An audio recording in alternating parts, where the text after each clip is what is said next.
Hello, my name is Ken Fischman. I'm going to be talking to you about Dennis Baker. How did I meet Dennis Baker? Well, Dennis Baker was working with my sister-in-law in Washtenaw Community Mental Health. He worked with people with mental illness. Not to make fun of it, but we thought Dennis had a little bit of mental illness because he's kind of kooky but creative, kind of Asperger-ish. Anyway, I met Dennis through my sister-in-law. He was working at Washtenaw Community Mental Health, and he told me, oh, he played music, well, whatever. And, you know, everybody says they're a musician. He played a little guitar, so he had a concert in some gym for senior center or something. And so I went to a show, and I thought, actually, this guy's got talent. His writing was excellent. His music was excellent. His singing was terrific, and he wrote his own songs and music. So I said, well, this guy's got talent, and I kind of tucked it away. So I had my own theater company since I was 21, and when the Simpsons were real popular in, I think it was the early 90s, and the Simpson organization called my theater company because they wanted to have the Simpsons on tour in the costumes and whatnot, and they had called my theater company and asked me if I had any actors. So I put together a core of actors, and I was included. I played Homer Simpson. Actually, that company was represented by William Morris Agency, so we were kind of under a contract ourselves as actors with the William Morris Agency. They brought in a choreographer from Los Angeles to teach us choreography. Well, our person playing Marge Simpson had dropped out. Is actually my ex-wife. She dropped out for whatever reason, and I brought Dennis on, and he played Marge Simpson opposite my Homer Simpson. We were in the big costumes and stuff, and he was excellent. So we formed a real strong bond. You know, we were both about the same age, and we were both pursuing our careers. So we'll fast forward. I think it was like 2004. Dennis had called me and says, hey, Ken, I found this website that they want to do America's Dream Date. He said, you should do it. I said, I'm married. He said, no, don't worry, you can. I said, no, I can't do it. So Dennis did it kind of on a fluke, and it was real funny. It was a cross between like a Jim Carrey and maybe Andy Kaufman. But he came up with this crazy Elvis character called Denton Rose. Well, this was before the internet really took off. He got so many hits, I don't know if they called them hits back then, that he won. He won America's Dream Date, which was national search. They found a man and a woman, and you went online, and this company, I guess it was Fox, a division of Fox, they put it online, and they got all the votes like American Idol. This was pre-American Idol, and Dennis won. But then he told him the truth, which I would have never said anything, but he said, look, I'm married, I can't really go on that. So he kind of turned it down, but he won America's Dream Date. And he said, Ken, you should do this stuff, it's legitimate.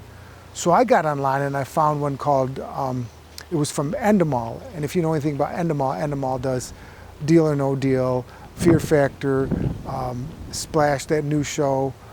So they're from Europe, and they started actually Big Brother. So it was called 10-Day Take. So I came up with a show, and I won. And they flew me to Hollywood, California, me and another girl from Chicago. Out of all the people that had submitted, I won. So I got there, and it was between me and her, and the person from Endemol said, out of the thousands of pitches I've heard, yours was the most original. I said, well, thank you. She goes, but why? I said, because I'm from the Midwest, and I'm not caught up in the Hollywood hype. I was born in Michigan, raised in Michigan. The other producer said, we love it, but it's too expensive to produce, because they were only spending $10,000 to produce a sizzle reel. I kept in touch with them, and I went back the following year and pitched them some more stuff. They loved it. Then I was going to go back again, and then the girl that I had the contact with had left. So I was this close. Then I did other contests like, what was it? I did other contests that I got really close and then didn't win. So Dennis and I have kept in contact for, oh my goodness, maybe 25, 30 years. He had done an original movie and he sold it to the overseas market.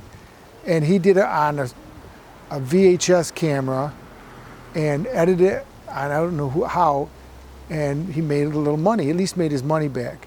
So him and I have been pursuing it. Me personally, I started off my degree in theater and dance, studied in New York at Herbert Berghoff. I had got my degree in Florida in theater and dance, and I started my own theater company at age 21. When I got married, I bought an old church and converted it into a theater, and I also had another venue, which was a dinner theater called Stagecoach Stop that I did show traditional musicals like Oklahoma, Guys and Dolls, Annie Get Your Gun, Arsenic Old Laces, a play, and then my original stuff. So in 2000, I decided that I'm going to go out to LA, and I took the 2-day film school with Dove Siemens, and I learned everything about film in 2 12-hour days. Well, as much as I could. And so I hired a crew out of Detroit, Michigan, and I shot a 20-minute short called Straight Out of the Woods. And because of that, I was teaching theater and film to, I was teaching theater and film to Maxie Boyce Training School, to Michigan's worst juvenile. I was teaching film and video at Maxie Boyce Training School, Michigan's worst juvenile offenders. And I taught them theater and video for 15 years. And I'm developing a show called Theater of Thugs based on my experience. I had kids that were murderers at the age of 11 and other horrible crimes that I don't want to get into right now. So Dennis and I had kept in touch, and we both came so close to making our careers happen. I always liken me to my term I used to use, the broken down has-been that never was. I was so close. I was like the Sylvester Stallone if he wouldn't have sold Rocky. Dennis and I both so close. So his character, Denton Rose, was picked up by John Cherry, who did the Ernest movies, and really wanted, because he's that kind of quirky, but it just didn't click. And so I personally moved out here after divorce, lost my house. I kind of hit rock bottom. I don't drink or smoke, so I don't take drugs, but I hit financial rock bottom. I went from, they laid me off. The next month I lost the house, and the next month my wife divorced me. So I went from a 2,600 foot home with a full basement on a pond on a 9 acres or 41 acres on a lake. I lost all of that in 3 months to living in the back of a shop, and kept pushing and pursuing this career. I never gave up. After I lost my job, I worked other like juvenile detention facilities, and I gotta make sure it's on. I lost my job and worked at other juvenile detention facilities until I realized I was beckoned to call to continue my career. So I had continued to write, and I moved out to Southern California, actually Burbank, that's where I'm filming this, in 2014. And currently I am working on a faith-based script called Beyond the Tilted Pulpit. I had been writing it for 5 years, and now it's coming into fruition that I'm constantly pursuing it. The last year and a half, I shot 6 21-page sitcom-style faith-based sitcoms. And Dennis has been with me all along the way. He's been giving me great advice and input. So Dennis and I at our age are saying, you know, most of people our age are retiring from life. We're still pursuing our careers. We said to ourselves, this is gonna work, we're gonna make it happen. So day by day, week by week, year by year, we have not given up. I personally am 60 years old. I'm not sure how old Dennis is because he's been lying to me about his age the whole time.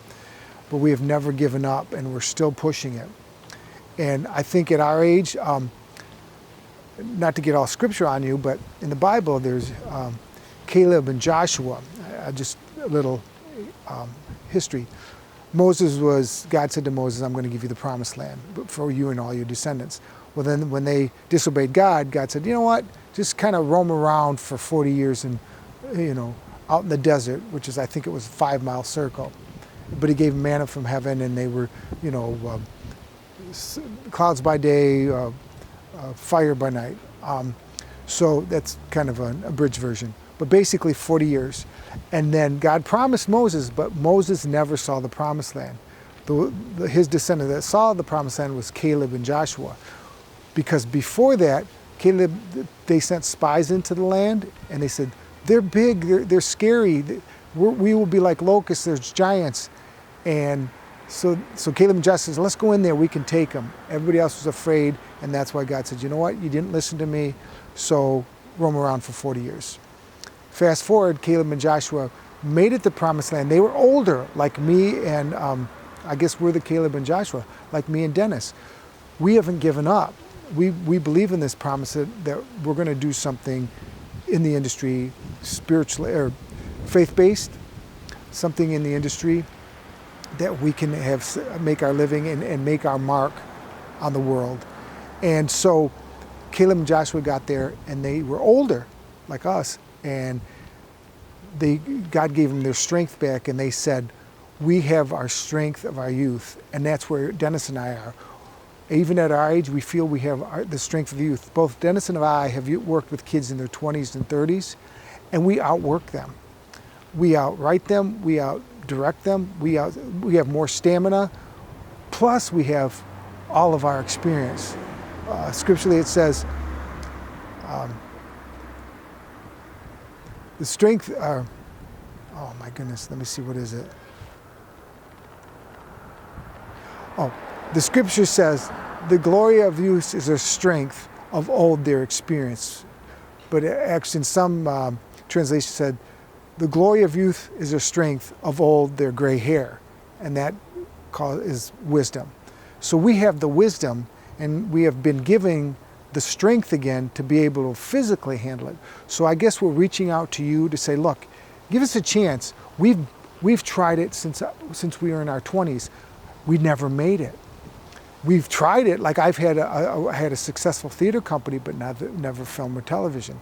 Dennis had his band that was very successful, but never made the film or the television a success.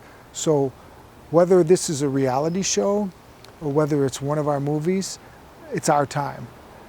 60 is the new 40, in our opinion. So once again, my name is Ken Fischman, and I hope this... Once again, my name is Ken Fischman, and I'm coming to you for Dennis Baker, actually known as Denton Rose. Have a great day.